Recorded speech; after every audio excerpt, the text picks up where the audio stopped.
y pedirles disculpas por dirigirme a ustedes en castellano, en español. También disculpas a los traductores, ya que no cumplí la tarea de entregarles un texto completo, sino una serie de fragmentos. Mi expresión de gratitud a Sheila Giraldo por la propuesta y a la Universidad de Río de Janeiro y a la ANPAP por la ocasión de dirigirme a ustedes en esta primera intervención de este congreso.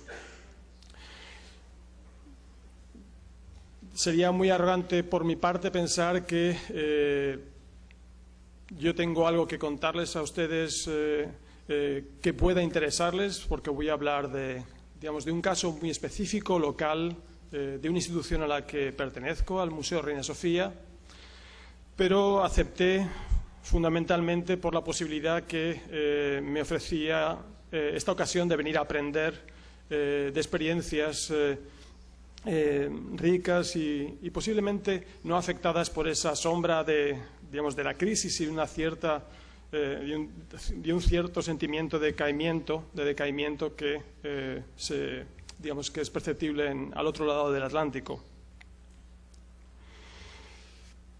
Ficciones y fricciones es el leitmotiv, el tema de este congreso, y tal vez no sea del todo inconveniente el abordar en una primera intervención el dispositivo o el interfaz dominante en el modo en que estas ficciones y fricciones se activan, se expresan o incluso muchas veces se neutralizan o se pervierten, que es el museo. Espero solamente que estas reflexiones, que como les he dicho derivan de mi experiencia concreta en el Museo Reina Sofía, de alguna manera les sean significativas en esta preocupación que espero que sea común de reflexionar sobre el papel del arte y sus instituciones en la sociedad contemporánea. Simplemente recordar que el Reina Sofía es la institución o el Museo Nacional de Arte Contemporáneo de España. Solo tiene 20 años recién cumplidos. Y desde hace 5 se incorporó un nuevo equipo director. La primera vez que ese equipo era, nombrado no directamente por un ministro, sino que, se generaba a partir de un concurso internacional, lo cual nos dotaba de una cierta autonomía. Esto marca una diferencia respecto al modo en que había operado el museo anteriormente. Llevamos 5 años bajo la dirección de Manuel Borja Villel y yo me hago cargo de un departamento que no existía, el Departamento de Programas Culturales y Actividades Públicas, que tampoco tenía un perfil excesivamente claro cuando se me nombró. Yo provengo de la universidad, soy, como ustedes. Un departamento que ha ido tomando forma de un modo orgánico, por decir, de un modo, espontáneo, o a lo mejor, si queréis, de un modo improvisado, durante estos 5 años a través de la relación con lo público, una relación a múltiples niveles, tanto los públicos que vienen al museo como aquellos agentes que están debatiendo qué es lo público. Intentaré hablar lento, veo que muchos de ustedes no llevan auriculares e intentaré, no perderme yo para no perderles a ustedes. Uno de los temas que nos rondaban hace 5 años, cuando nos hicimos cargo de la dirección del museo, era la crisis de la institución, el museo en crisis. De alguna manera considerábamos que el museo, la institución, era inadecuado, defectuoso, de alguna manera anacrónico y obsolescente. La exposición digamos que es el modo prioritario en el que el museo se dirige al público, era de alguna manera un dispositivo fallido, que fallaba en identificar cuál era su sujeto y que de alguna manera simplemente repetía inercialmente, digamos, unos modos de dirigirse, digamos, a la sociedad, pero que de alguna manera, digamos, no se correspondían con un modelo, digamos, vigente, activo. Los museos sobrevivían, pero muchas veces los museos sobrevivían como zombies, que ya no se sustentaban en ningún tipo de sistema representacional plausible, sino que sobrevivían y crecían animados por energías espúreas, ya fueran especulaciones del mercado, procesos de gentrificación, el turismo o la propaganda política. Sin embargo, también identificábamos la posibilidad de que el museo fuera una plataforma crítica. De alguna manera, ese carácter obsolescente, anacrónico, nos proveía de una posición de distancia. De alguna manera, al admitir que el museo estaba en crisis, renunciábamos a competir por la imagen del presente que estaba, digamos, en liza en todos los museos que se inauguraban uno tras otro, tanto en España como en nuestro contexto. Nos negábamos a competir por la idea de lo nuevo y nos alejábamos del espejismo creado por el marketing. Nos alejábamos o intentábamos alejarnos de ese aparato fetichista y mistificador que se habían convertido los museos. De alguna manera, queríamos negarnos a formar parte de la burbuja especulativa de la cultura, que de alguna manera era paralela a la burbuja financiera que explotó recientemente. Por lo tanto, tomábamos la crisis como un punto de partida, también la crisis como un tema, y también reivindicábamos la crítica, el juicio crítico como un instrumento, como una herramienta de intervención en el mundo y en la realidad. Junto a ello, obviamente, estaba la creencia en el poder de las narraciones de y sobre el arte, narraciones siempre contingentes, contradictorias, múltiples y no canónicas, como un modo de luchar y contraatacar a las imágenes alienantes y fijas del espacio social que normalmente se generaban por las instituciones de la cultura. Sin embargo, tuvimos la suerte o la mala suerte de empezar nuestro trabajo en el museo el año en que nosotros enunciábamos, ese principio crítico, el mismo año de la crisis de las hipotecas subprime, 2008. La primera serie de conferencias tuvo como tema las causas y las consecuencias de la crisis. Yo me incorporé en julio de 2008 y en octubre tenía que, ofrecer, un tema relevante al público que identificara de alguna manera ese departamento de actividades públicas que todavía no existía, que acabábamos de inventarnos.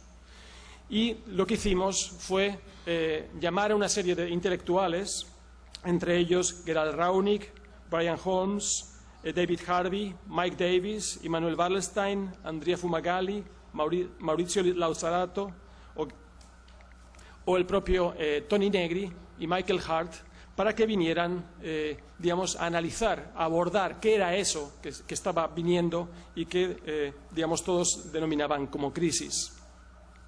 Bueno, esta es una fotografía, la fotografía más zombie del museo donde trabajo que he podido encontrar, donde se ve ese museo que crece de un modo casi no orgánico, sino que crece después de muerto, de alguna manera, con fines que ya no se corresponden a su propia naturaleza instituyente.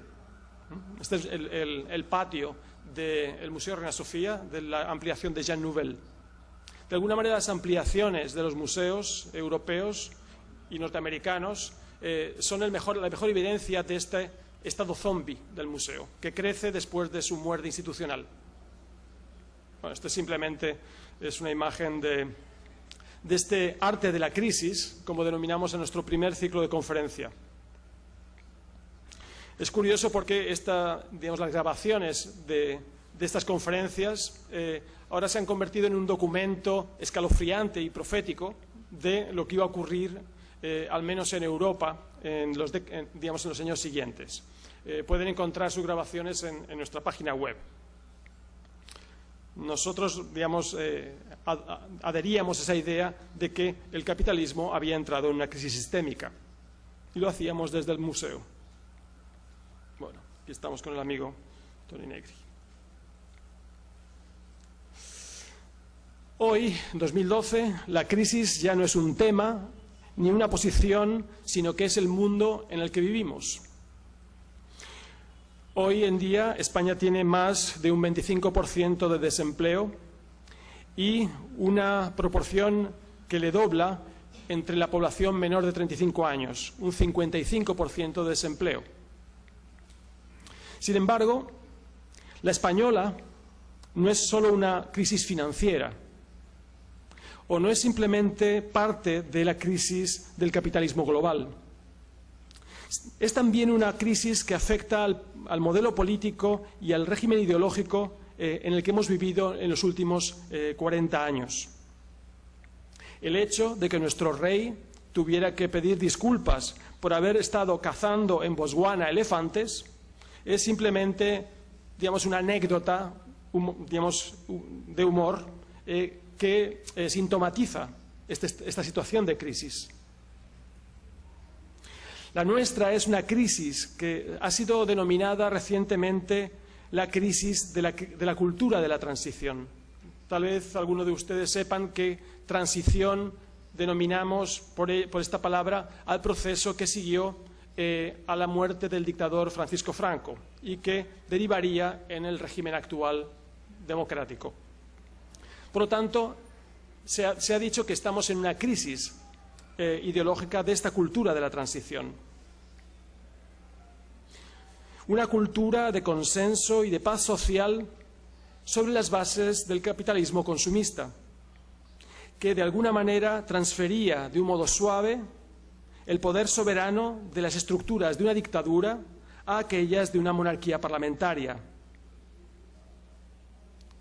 Pero al hablar de esta crisis de la cultura de la transición, además de hablar de que ha entrado en crisis, ese régimen ideológico, ese régimen de consenso, también, en este caso, en el caso que aquí nos ocupa, también permite identificar una crisis en el rol que se le iba a dar a la cultura y al arte, y en específico al arte contemporáneo, dentro de esta transición.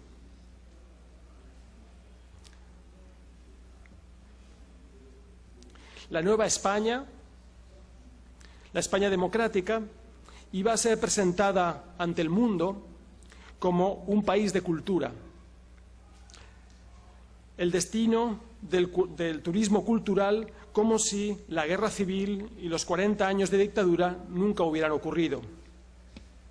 Ciudades históricas, monumentos, museos, la fiesta y las buenas tapas completaban la oferta de playa y sol que había constituido la oferta de España en la época de Franco. España era cultura.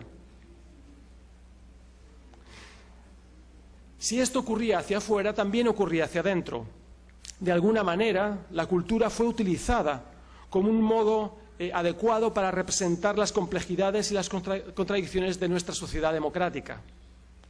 Las tradiciones locales, por un lado, la creatividad moderna, la innovación y la modernidad, por el otro, el arte, el diseño, se constituían como elementos definitorios de lo que éramos. Pero esto se hacía de un modo vertical, institucional, a partir de una estructura totalmente jerárquica marcada desde las instituciones del nuevo régimen democrático. El Estado se convirtió en el mayor proveedor de cultura, monopolizando la autoridad cultural y la legitimidad cultural, así como todos los espacios de la cultura a través de la construcción de un sinnúmero de museos y centros de arte que cubrieron todo el país. Este despotismo cultural, si lo podemos llamar, convirtió al arte y a la cultura en un, digamos, en un lugar fundamentalmente de propaganda institucional.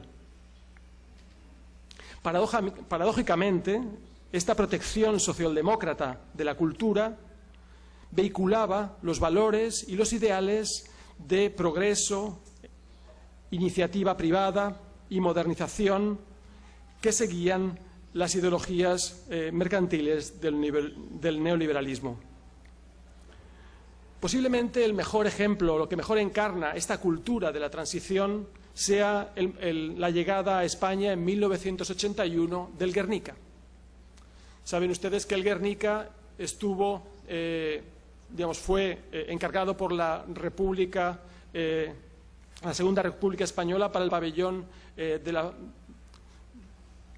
la Feria Internacional de París de 1937, y desde entonces estuvo convirtiéndose en un reclamo para, obtener apoyos primero para la República durante la guerra y después para la República durante el exilio.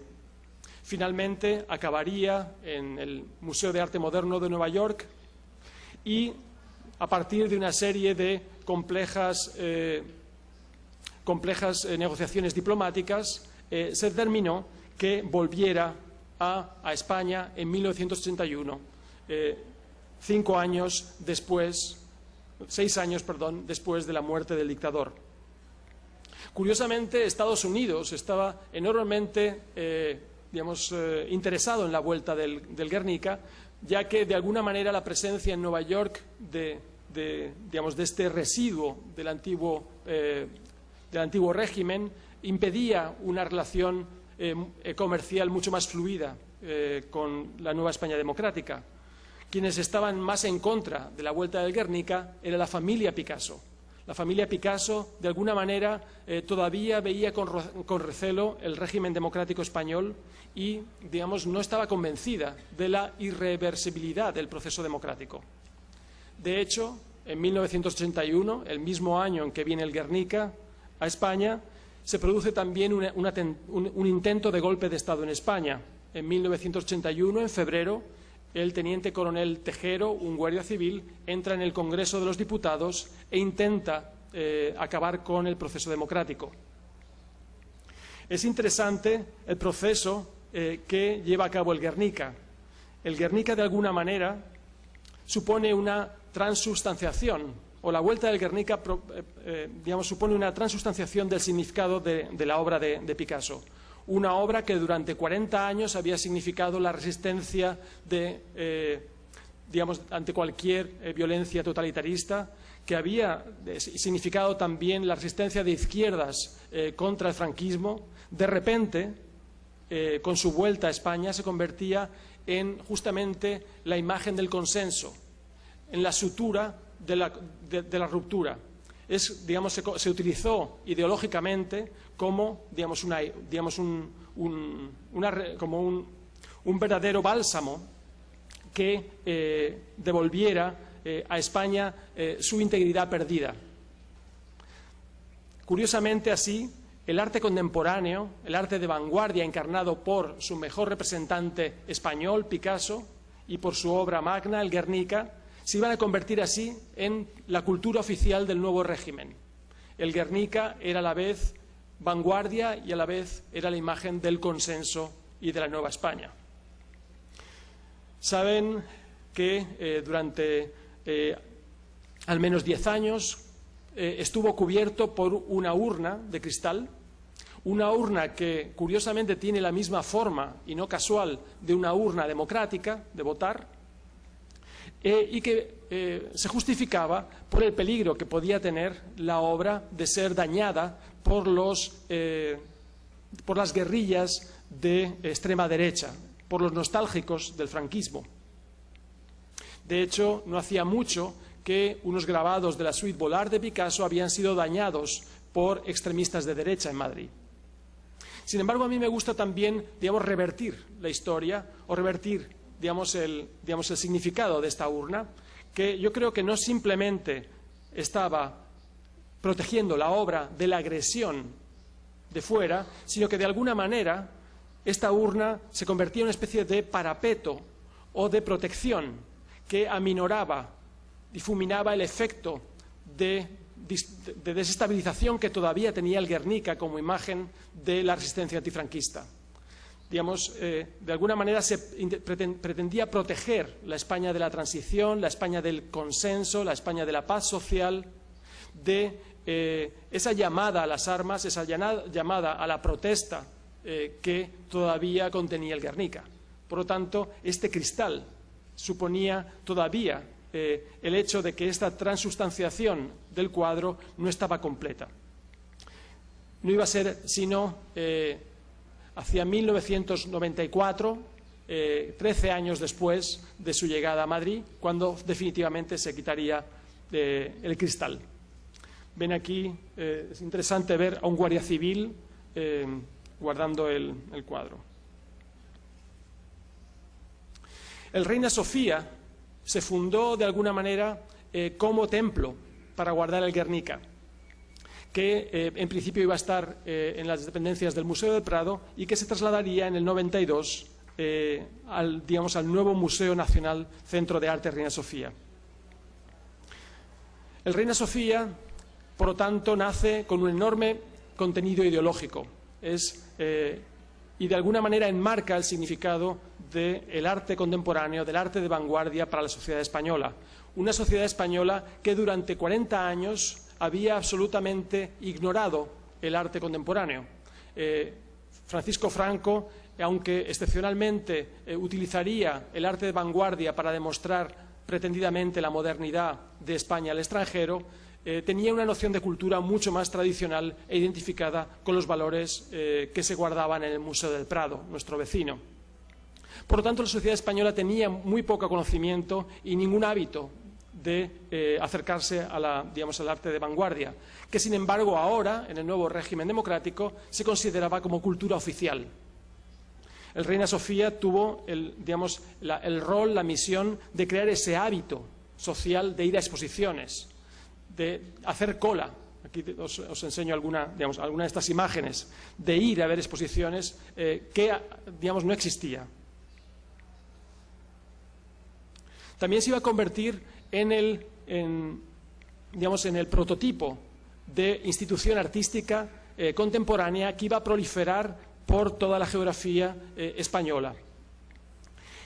Se iba a utilizar el modelo Reina Sofía, el modelo de Museo de Arte Contemporáneo, para modernizar la imagen de las nuevas capitales de la España autonómica. Tal vez sepan que la España democrática tiene una estructura semifederal frente al centralismo previo de la época franquista. Cada una de las capitales de las distintas autonomías utilizará estos centros de arte, estos museos, como modo de dar esta imagen de nueva ciudad, de convertirse también en equivalentes del Madrid democrático. Esta es una obra de Luis Giro, un artista de crítica institucional, es una obra de arte correo de los años 90, en el que hace burla de esta proliferación de centros de arte por toda España. Hace una burla también utilizando las viejas denominaciones romanas de las tribus celtas e íberas de la península ibérica en vez de las comunidades autónomas contemporáneas. Y esto que ven es el signo diseñado por Chillida, por un escultor vasco, del logo del Museo Reina Sofía. Y decía, citando creo que no sé si a Plinio o a Tácito, que se podía ir por España desde los Pirineos hasta Gibraltar saltando de museo en museo sin tocar el suelo.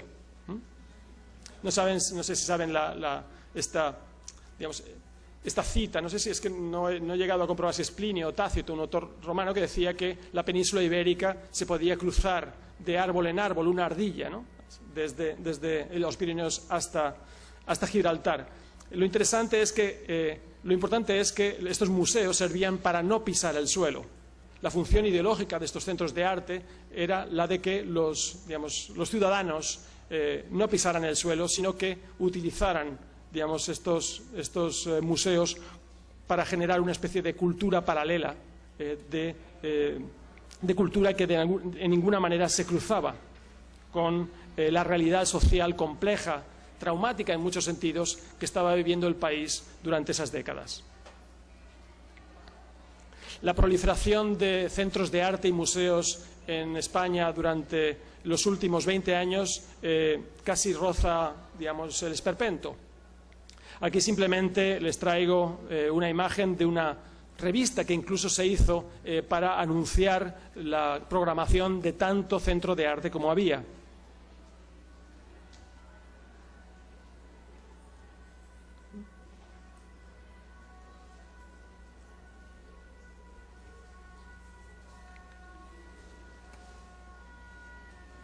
Por lo tanto, el Reina Sofía se le concedió una posición ideológica central dentro de la cultura de la España democrática. Su colección y su narración fueron concebidas originalmente según los términos del modernismo que para 1991, cuando se inaugura como museo, ya era absolutamente obsoleto dentro de los discursos museológicos en todo el mundo.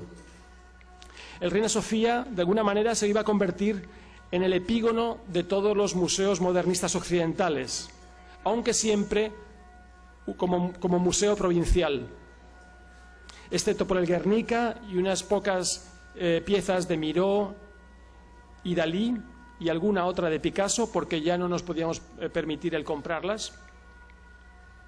Nuestra colección solo documentaba los ecos locales de los movimientos vanguardistas internacionales. El cubismo español, el surrealismo español, el informalismo español, el arte geométrico español. Nuestros maestros, siempre hombres, Picasso, Miró y Dalí, eran figuras diaspóricas cuya presencia reforzaba tal lógica. De alguna manera, el Reina Sofía estaba atrapada en una versión de las dinámicas centro-periferia que compartía con el resto de las colonias, de las excolonias occidentales. De alguna manera éramos un museo postcolonial, o diríamos un museo, casi podríamos decir, colonial. Por lo tanto, cuando llegamos al museo hace 5 años, nuestra labor central era romper dicha lógica modernista con el fin de liberar el potencial narrativo de una colección que exigía urgentemente ser leída y reinscrita desde una nueva perspectiva. Una nueva perspectiva que reconociera el significado de cualquier forma artística en su contexto específico. Pero al hacer eso, teníamos que correr el riesgo de renunciar a nuestras certidumbres previas y a los valores establecidos, al modernismo, y tomar el riesgo de perdernos a nosotros mismos, de perder nuestra identidad como museo y, de alguna manera, también perder nuestra identidad como Estado, como régimen, ya que el museo se había reconocido esa labor de referenciar el sentido de la cultura de todo el Estado. Lo primero que había que hacer era problematizar la propia noción de modernidad, que había sido desde el principio el tema de nuestro museo. El Reina Sofía era el museo moderno frente al Prado, que era el museo antiguo. De alguna manera, el Reina Sofía había reivindicado con su propia construcción e institución la propia modernidad del régimen democrático. Lo que teníamos que hacer era problematizar la modernidad y desplegarla como cacofonía y como un campo de batalla como un campo contestado. Situar el progreso junto a los conflictos sociales, la tecnología junto a la propaganda, la curiosidad individual junto al control del Estado. Aquí ven solo una imagen de nuestra primera sala, donde abordamos el tema de la modernidad. Ponemos una imagen de un pintor catalán que está retratando, al modo periodístico moderno, una escena que casi parece inquisitorial. Es una ejecución por garrote vil de principios del siglo XX. Y junto a ello tenemos una colección de fotografías de principios del siglo XX de Madrid. Pero como decía Francisco de Goya, y como revela, la modernidad siempre está atenazada por monstruos, por pesadillas en las que aparecen los deseos desordenados y los miedos. De alguna manera, la modernidad española siempre, ha estado atenazada por ese otro oscuro. La regresión, la reacción, la nostalgia, el escepticismo nos dan continuamente una imagen grotesca y carnavalesca, una contrapartida en negativo de esta ideología de progreso desde finales ya del siglo XVIII en España. Es decir, que la modernidad española, incluso podríamos decir, hay una cierta modernidad occidental, aunque en España es más evidente, siempre está, atenazada por esa parte oscura. Nosotros, teníamos la responsabilidad de mostrar la luz simultáneamente que esta oscuridad.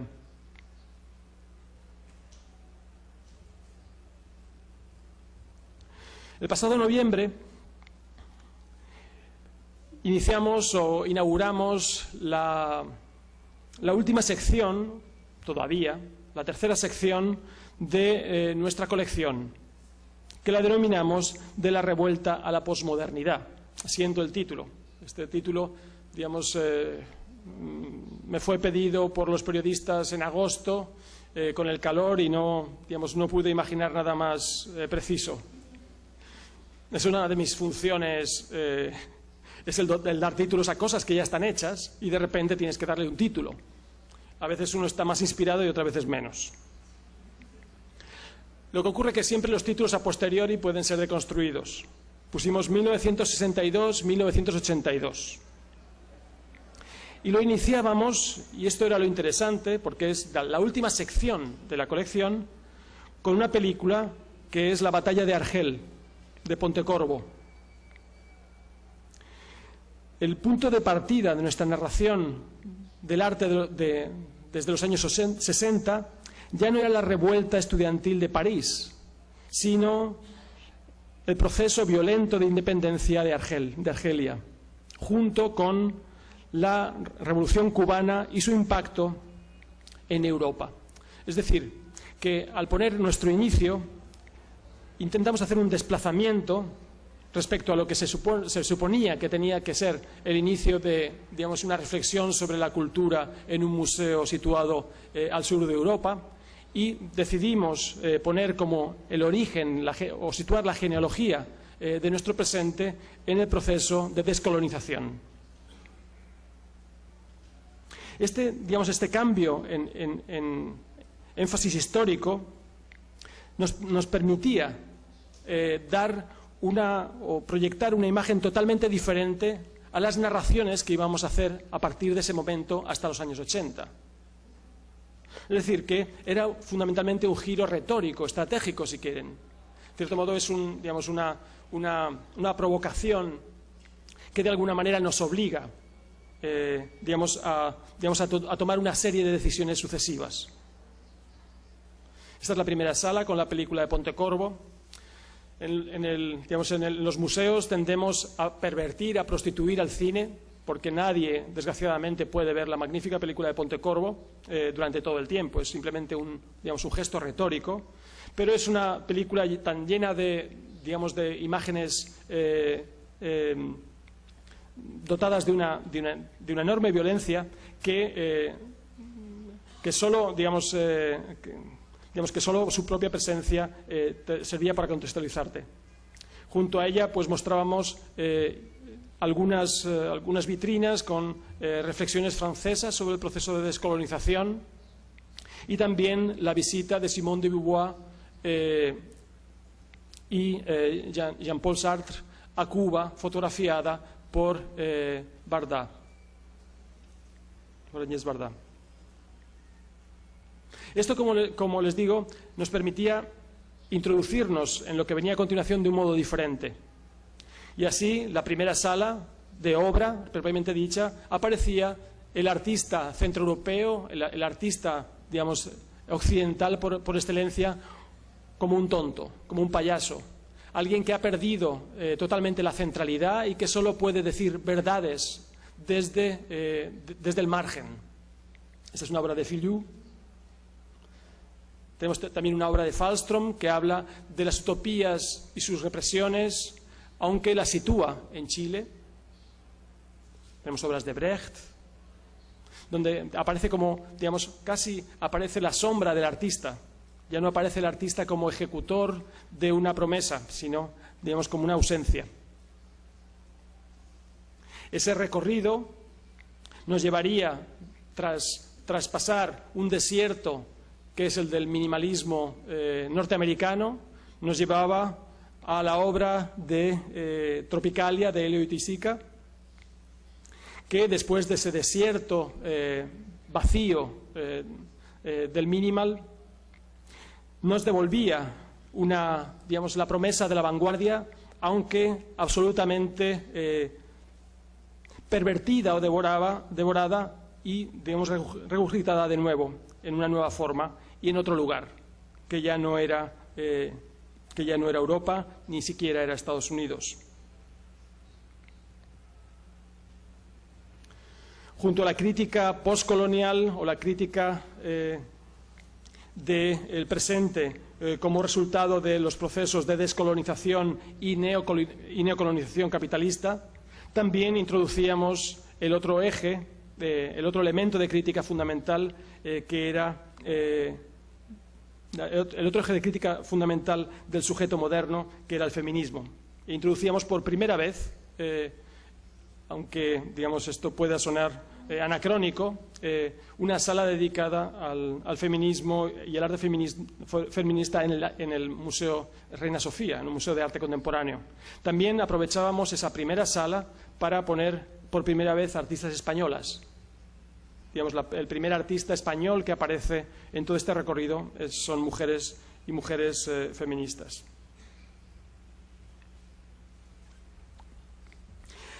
Pero reflexionar sobre la modernidad también significa reflexionar sobre la exposición y sobre el propio museo como dispositivo moderno.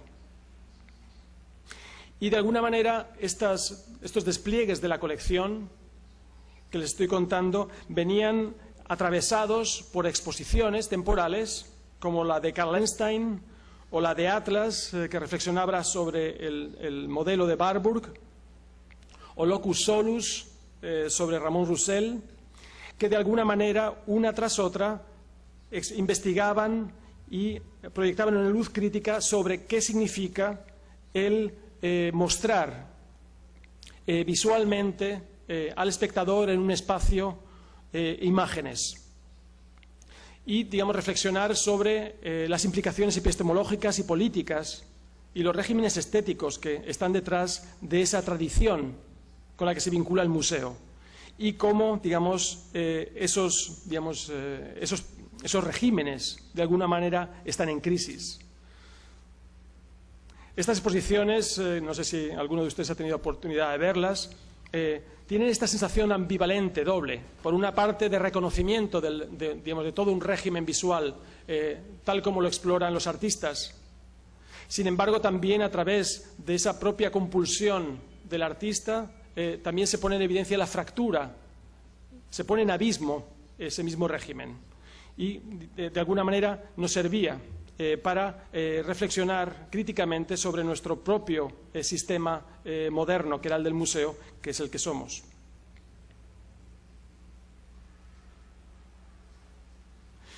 La crítica, digamos, más extrema que pudimos hacer de la modernidad y sobre el propio dispositivo museal fue, sin duda, Principio Potosí, una exposición de Andreas Sigman y Alice Kreischer que situaba el origen de la modernidad, una modernidad aún persistente, en el proceso de acumulación primigenia que ocurrió en la temprana moderna con la expansión española, ibérica, portuguesa y española en América. Lo que se denomina el principio Potosí, el principio que